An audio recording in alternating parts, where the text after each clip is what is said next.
look at that one go. That pecan, man, it's putting out the light. Sweet.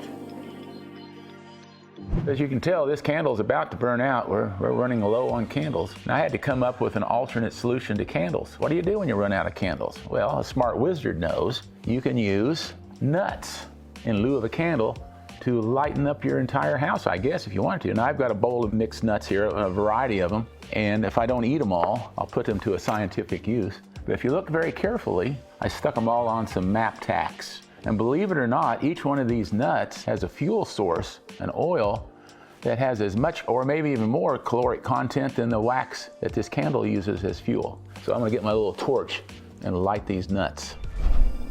Oh, look at that one go. It's burning. I'll move down to this one.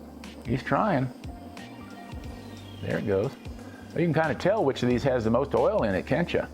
The ease of ignition kind of gives away the caloric content of each one of those nuts. There's the almond.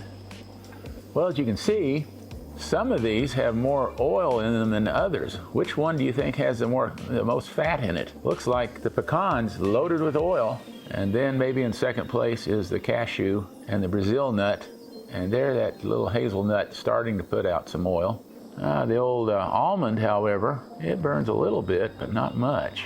That pecan, man, it's putting out the light. Sweet. A little science experiment.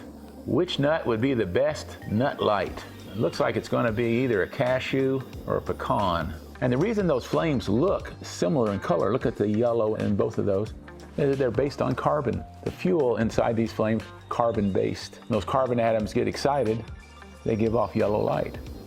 So if I'm trapped on a desert island without any candles, I guess I want to find the pecans or the cashews, maybe the Brazil nuts. Probably ought to forget the almonds.